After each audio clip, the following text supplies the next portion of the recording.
ऋषिकेश। आज ऋषिकेश यात्रा बस अड्डे पर उत्तराखंड के चारों धाम यमुनोत्री, गंगोत्री, श्री केदारनाथ, श्री बद्रीनाथ का विधिवत शुभारंभ किया गया। मुख्यमंत्री पुष्कर सिंह धामी ने बस को हरी झंडी दिखाकर रवाना किया। इस अवसर पर भारी संख्या में पर्यटक, श्रद्धालु सहित स्थानीय लोग उपस्थित थे।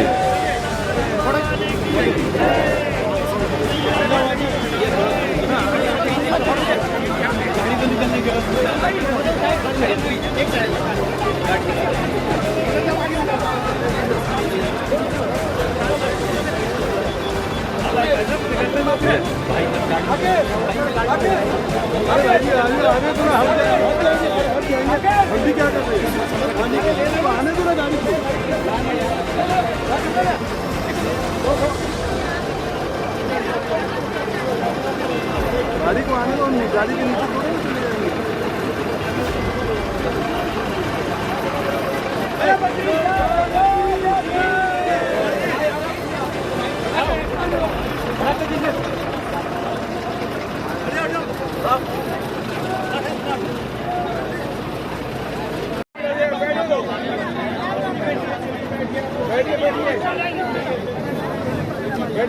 भव्य होगी, बहुत दिव्य होगी।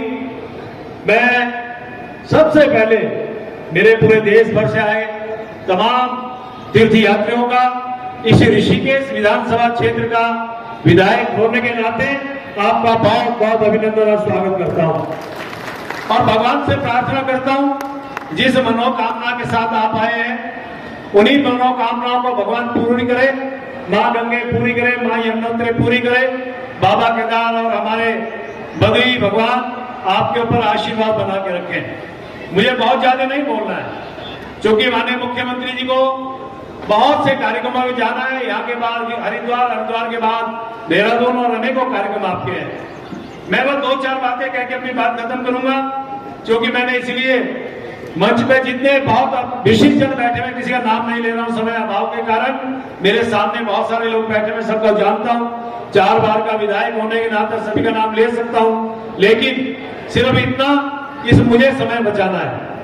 और स्वाभाविक रूप से जिस प्रकार से अपने देश के यशस्वी प्रधानमंत्री आदरणीय मोदी जी हमारा सबका जिनका हमारे ऊपर जिनका आशीर्वाद है और 4 धाम यात्रा और सच कहूं तो बाबा केदार पे जिनका अनन्य प्रेम है और दूसरे शब्दों में कहूं कि यदि माननीय मोदी जी के ऊपर भगवान केदार की कृपा है तो इसमें कोई अतिशयोक्ति नहीं है।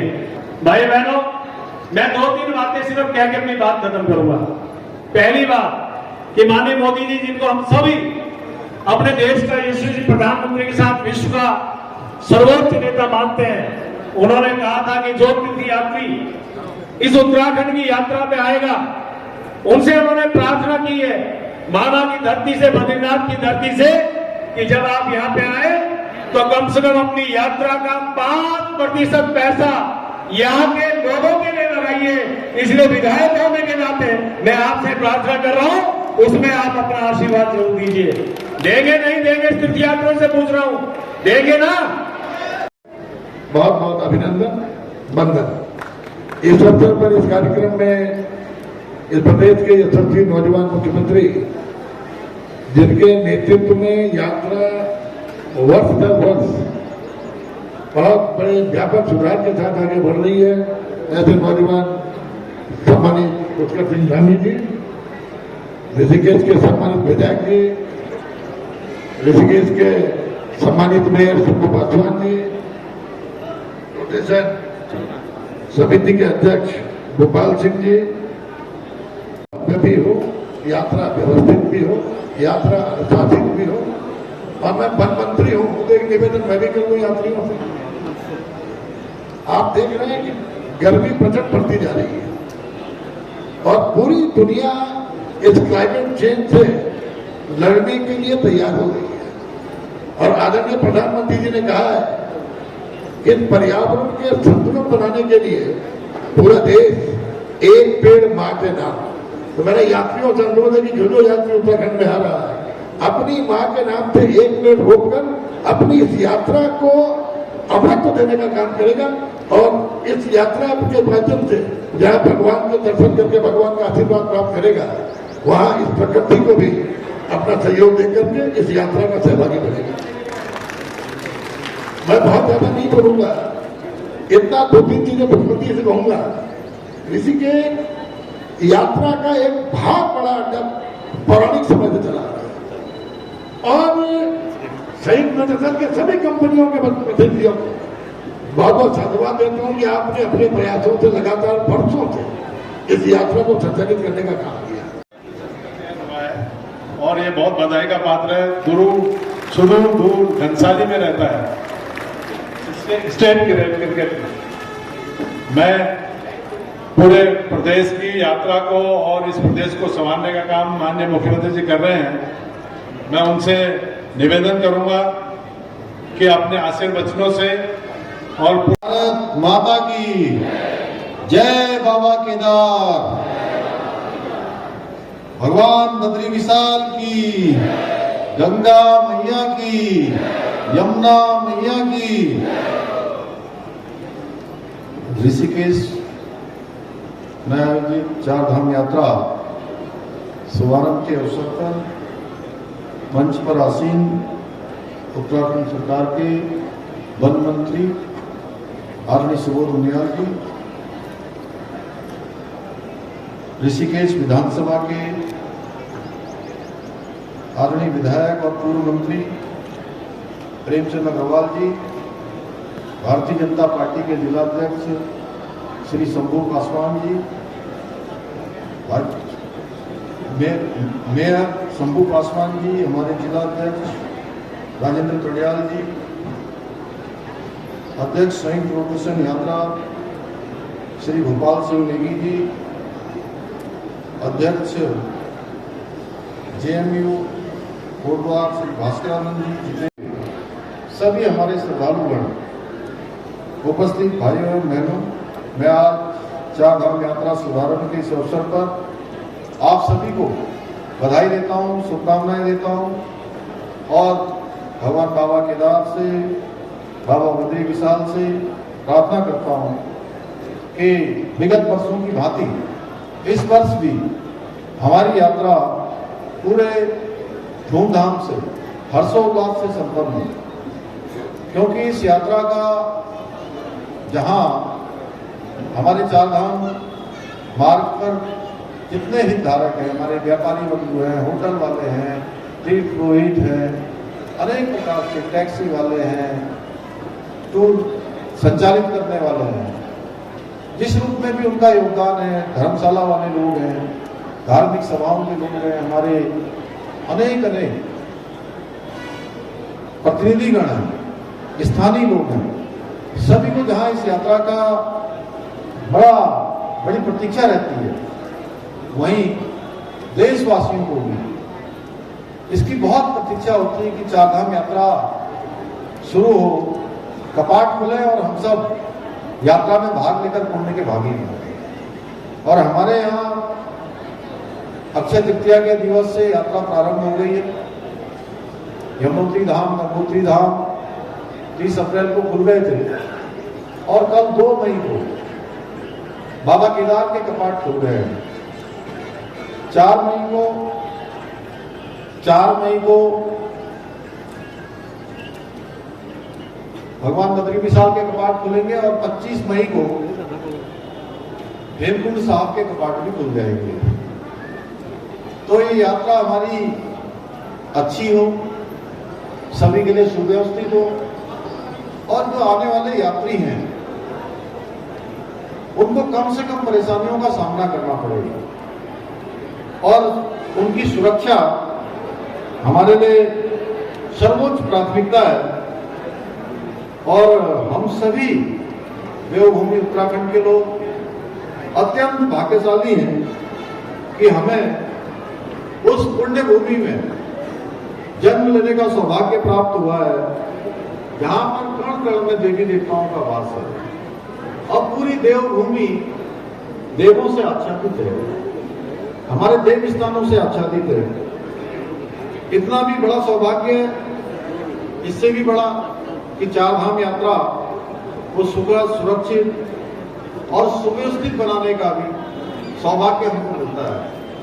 क्योंकि मैं ऐसा मानता हूं कि चार धाम यात्रा में जो लोग चार धाम यात्री हैं वो तो यात्रा करके पुण्य के भागी बनते ही बनते हैं, लेकिन जो हमारे स्टेक होल्डर है, हितधारक हैं, जो लोग यात्रा को संचालित करते हैं, और जब चार धाम यात्री अपनी यात्रा सकुशलता पूर्वक संपन्न करते हैं तो उनकी यात्रा का पुण्य उनको तो प्राप्त होता ही है, लेकिन जो लोग भी चार धाम यात्रियों को सहयोग करते हैं वो भी पुण्य के भागी बनते हैं। चाहे वो हमारे अनेक लोकेशन वाले लोग हों, हमारे अन्य हितधारक हों, होटल वाले हों, टैक्सी वाले हों, टूर वाले हों, हमारे धर्मशाला वाले हों, विभिन्न धार्मिक संगठनों के लोग हों, स्वयंसेवी संगठनों के लोग, वह भी उस चार धाम यात्रा के भले ही वो साक्षात दर्शन नहीं करते हों, लेकिन उसके बाद भी वो पुण्य के भागी बनते हैं। तो इसलिए हम सभी का दायित्व है कि हम इस महत्वपूर्ण जिम्मेदारी का पूरी निष्ठा के साथ, पूरे समर्पण के साथ, पूरे अपनत्व के साथ और ईमानदारी से इस दायित्व का हम निर्वाह करें, इस दायित्व को निभाएं। भाई बहनों, चार धाम यात्रा हमारी श्रद्धा, समर्पण, ईश्वर के प्रति अटूट विश्वास के साथ साथ प्रत्येक वर्ष करोड़ों श्रद्धालुओं को आत्मिक शांति और आध्यात्मिक ऊर्जा भी प्रदान करती है। पतित पावनी मां गंगा के आशीर्वाद से प्रतिवर्ष चार धाम यात्रा अपने नए नए कीर्तिमान स्थापित कर रही है। पिछले वर्ष लगभग 36 दिनों तक ये यात्रा बाधित रही। बड़ी आपदा राज्य के अंदर आई थी। चार धाम जो मार्ग था वो मार्ग पूरी तरह से क्षतिग्रस्त हो गया था और लगभग 36 दिन तक यात्रा नहीं हो पाई थी, लेकिन उसके बावजूद भी आस्था और श्रद्धा कम नहीं हुई। 46 लाख लोगों ने चार धाम में आकर चार धामों के दर्शन किए। एक बड़ा आंकड़ा था। मुझे विश्वास है कि इस बार भी ये यात्रा न केवल अपने पहले के सारे रिकॉर्ड तोड़ेगी, बल्कि श्रद्धा, व्यवस्था और व्यवस्थित यात्रा, जिसके बारे में अभी भाई हमारे सुबोध मियाँ जी ने कहा, प्रेमचंद अग्रवाल जी ने कहा, तो नए मानदंड भी स्थापित करेगी और हम सुरक्षित चार धाम यात्रा के लिए दृढ़ प्रतिज्ञ हैं। पिछली बार 2024 की जो यात्रा हमारी चार धाम यात्रा संपन्न हुई और 2024 की चार धाम यात्रा के संपन्न होते ही हमने 2025 की यात्रा की तैयारी शुरू कर दी थी और अनेक स्तरों पर हमने इसके लिए अलग अलग समीक्षा बैठकें की है। इसके पीछे हमारा हेतु है कि किसी भी प्रकार की असुविधा को पहले ही समाप्त किया जा सके, आने वाले तीर्थ यात्रियों को कम से कम परेशानियों का सामना करना पड़े। वैसे तो चार धाम यात्रा में जो हमारा कठिन मार्ग है, सड़क बन गई है। आदरणीय प्रधानमंत्री जी के नेतृत्व में जिस प्रकार से चार धाम ऑल वेदर रोडें बन गई है, यात्रा आसान हो गई है। आप सब लोग यहाँ से रुद्रप्रयाग कब पहुंच जाएंगे, यहाँ से आप केदारनाथ वाले रास्ते में कब पहुंच जाएंगे, आपको पता ही नहीं लगेगा। आप यहाँ से सीधे भगवान बद्री विशाल के दरबार में कब पहुंच जाएंगे, 5-6 घंटे में, आपको पता ही नहीं लगेगा। इतनी अच्छी रोडें बन गई है। आप यमुनोत्री जाने वाला, गंगोत्री जाने वाला मार्ग बहुत अच्छा बन गया है। लेकिन उसके बावजूद भी अगर आप यमुनोत्री जाते हैं तो लगभग 6 किलोमीटर की यात्रा आपको पैदल करनी पड़ती है, कठिन होती है। जो वृद्ध होते हैं, जो शारीरिक रूप से कमजोर होते हैं, उनके लिए यात्रा अत्यधिक कठिन हो जाती है। इसी प्रकार केदारनाथ जी जाने वाले लोग की यात्रा भी लगभग 10-12 घंटे लग जाते हैं पैदल मार्ग में, और हेमकुंड साहब जाना तो निद्राती और भी कठिन होता है। लेकिन मैं प्रधानमंत्री जी का आप सबकी तरफ से, देवभूमि उत्तराखंड के लोगों की तरफ से और पूरे देश भर के आए हुए तीर्थयात्री श्रद्धालुओं की तरफ से प्रधानमंत्री जी का धन्यवाद करता हूं कि आप आने वाले समय में कुछ वर्षों के बाद जिस प्रकार से प्रधानमंत्री जी के नेतृत्व में भारत की सरकार ने हमको 4000 करोड़ से भी अधिक का गौरीकुंड से हिमकुंड, गौरीकुंड से केदारनाथ और गोविंद घाट से हेमकुंड साहब का रोपवे स्वीकृत कर दिया है। और पूरे देशवासियों की तरफ से, क्योंकि पूरे देश के लोगों की आस्था श्रद्धा के स्थान है हमारे, और उनकी यात्रा भी बहुत आसान हो जाएगी। जो शारीरिक रूप से कमजोर हैं, जो हमारे बुजुर्ग हैं, और वो यात्रा जो कई दिनों की और घंटों की होती है, कई घंटों की पूरे दिन भर की यात्रा होती है, 2-2 दिन की यात्रा होती है, 3-3 दिन की यात्रा होती है, वो यात्रा आने वाले समय में कुछ ही घंटों में संपन्न हो जाएगी। सच में मैं तो ये कहूंगा कि किसी प्रकार की सहायता नहीं लेते हैं तो सच्चे अर्थों में आप भी 4 धाम यात्रियों के भांति पुण्य के भागी बनेंगे।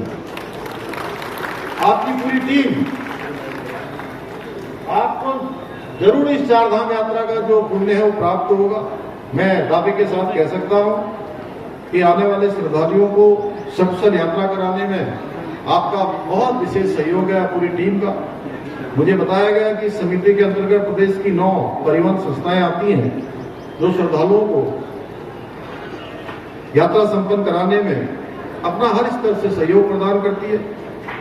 मुझे जानकर अत्यंत गर्व और आश्चर्य है कि ये परिवहन संस्थाएं लगभग 72 वर्षों से इस काम को आगे बढ़ा रही हैं। जब बहुत कठिन स्थितियां थी, बड़े चुनौतीपूर्ण ये यात्रा होती थी, मैंने पहले ही कहा कि इतना सारा काम आदरणीय प्रधानमंत्री जी के नेतृत्व में होने के बाद भी अब भी ये यात्रा कठिन है। तो 72 वर्ष पूर्व जब इस समिति ने काम करना प्रारंभ किया होगा तो उस समय पर्वतीय मार्गों का निर्माण व विस्तार तक नहीं हुआ था। तब से लोग 4 धाम यात्रा में अपना योगदान देते आ रहे हैं। ये सभी संस्थाएं सभी वाहन धारकों को समान अवसर देते हुए यात्रा के ट्रैफिक नियंत्रण में भी अपना अहम योगदान देती हैं। और मैंने इस बार हमारे सभी अधिकारियों से जो 4 धाम यात्रा में मुख्य रूप से जिनका दायित्व है, जिनकी जिम्मेदारी है, कि लगातार हमारे जितने हितधारक हैं जो भी यात्रा को संपन्न कराने में अपना योगदान देते हैं, यात्रा को चलाने में योगदान देते हैं, उन सभी से लगातार संवाद स्थापित किया जाए, लगातार उनसे बातें की जाए। मैं इस अवसर पर इन सभी संस्थाओं से जुड़े हुए सभी व्यक्तियों का दिल की गहराइयों से आप सभी का आभार व्यक्त करता हूँ। ऐतिहासिक कदम उठाए जा रहे हैं। 4 धाम यात्रा को और बेहतर बनाने के लिए भी कई कदम उठाए गए। जहां मैंने बताया कि हेमकुंड साहब, केदारनाथ का रोपवे, 4 धाम मॉल बाजार रोड है, हमारे यहाँ की हवाई सेवाएं, स्वास्थ्य सेवाएं, अनेक काम हुए हैं। वहीं केदारनाथ का जो 2013 की आपदा के बाद जिस प्रकार से बाबा केदार का पूरा प्रांगण क्षतिग्रस्त हो गया था और यात्रा कुछ हजारों में रह गई थी। भाइयों बहनों, जहां एक तरफ मास्टर प्लान के तहत नवनिर्माण और पुनर्निर्माण का कार्य वहां संपन्न होने जा रहा है, भव्य केदार और दिव्य केदार बन रहा है, वहीं भगवान बद्री विशाल का परिसर और उसके आसपास का क्षेत्र एक नए मास्टर प्लान के तहत एक नया स्वरूप भगवान बद्री विशाल के प्रांगण का होता जा रहा है। अनेक काम प्रधानमंत्री जी के नेतृत्व में हो रहे हैं और यात्रा उनके गुफा में प्रवास के बाद आज यात्रा की संख्या 22 लाख 25 लाख हो गई है केवल केदारनाथ जी। इतनी बड़ी संख्या कि हमारे प्रधानमंत्री जी बाबा केदार के अनन्य भक्त हैं। इसलिए बाबा ने उनको अवसर दिया, बाबा ने अवसर दिया कि उनके नवनिर्माण और पुनर्निर्माण का कार्य कोई और नहीं करेगा, उनका अनन्य भक्त हमारे प्रधानमंत्री श्री नरेंद्र मोदी जी करेंगे। भाइयों इसके अतिरिक्त अन्य भी बहुत सारे काम किए जा रहे हैं, चाहे चिकित्सा सुविधाएं हो, यातायात प्रबंधन हो, सुरक्षा व्यवस्था हो, इसको लगातार मजबूत करने का काम हो रहा है। हमारा प्रयास है कि जब भी कोई श्रद्धालु 4 धाम यात्रा में आए तो उन्हें सभी आवश्यक सुविधाएं उपलब्ध कराई जाए ताकि वो बार बार उत्तराखंड आने का मन बनाए। जब भी उनका यात्रा का प्लान बनने लगे, घर में बात होने लगे, तो उनके मन में हमेशा ये बात आनी चाहिए कि उत्तराखंड ही जाना है, उत्तराखंड के लोग इतने अच्छे हैं, उत्तराखंड के व्यवस्थाएं इतनी अच्छी हैं। अब वो केवल काम दायित्व केवल सरकार का नहीं है। सरकार एक नोडल एजेंसी जैसी है, नोडल व्यवस्था है, लेकिन चारधाम यात्रा और चारधाम यात्रा में आने वाले श्रद्धालु जब अपनी यात्रा सफलतापूर्वक कर लेंगे, अच्छा अनुभव लेकर जाएंगे, उसके लिए जरूरी है कि हम सब लोग संयुक्त रूप से इस प्रयास को आगे बढ़ाएंगे। हम संयुक्त रूप से आगे बढ़ाएंगे तो निश्चित रूप से हम सबको सफलता मिलेगी। भाइयों बहनों, इस बार यात्रियों की सुविधा के लिए हमने हरिद्वार, हरबटपुर, नया गांव, ऋषिकेश ट्रांजिट कैंप में ऑफलाइन रजिस्ट्रेशन की सुविधा भी शुरू की गई है, जिससे तकनीकी साधनों से वंचित कोई भी श्रद्धालु, कोई भी चारधाम यात्री इस यात्रा से वंचित न रहे। इसके साथ ही यात्रियों की जो सुगमता है और उनकी सुरक्षा को ध्यान में रखते हुए ऐसी सभी व्यवस्थाएं की गई है जिनसे चारधाम यात्रा के दौरान किसी भी प्रकार की उनको परेशानियों का सामना न करना पड़े, उनका यात्रा का अनुभव सहज, सुरक्षित और यादगार बने। मैं आज के इस अवसर पर हमारे सफाई कर्मचारियों को से लेकर यात्रा सुरक्षा में तैनात रहने वाले हमारे पुलिस के जवान हैं, प्रशासनिक अधिकारी हैं, हमारे परिवहन विभाग के अधिकारीगण हैं, कर्मचारीगण हैं, अन्य विभाग हैं, उन सभी से भी अपील करता हूं कि वे लोग यात्रा के दौरान ऐसा कोई कार्य न करें जिससे यात्रा में आने वाले किसी भी यात्री को, किसी श्रद्धालु को परेशानी का सामना करना पड़े। भाइयों बहनों, जैसा मैंने शुरू में कहा था कि उत्तराखंड के कण कण में देवी देवताओं का वास है, इसलिए इस पुण्य भूमि को साफ सुथरा रखना, स्वच्छ रखना, यह भी हमारी जिम्मेदारी है। इसके लिए हमने पर्यावरण संरक्षण में स्वच्छता के लिए इस बार ग्रीन चारधाम यात्रा अभियान की शुरुआत की है, जिसके अंतर्गत चार धामों में सिंगल यूज प्लास्टिक पर पूरी तरह उसके इस्तेमाल पर पूरी तरह से बैन किया गया है और इसका उपयोग न करने का संकल्प लिया गया है।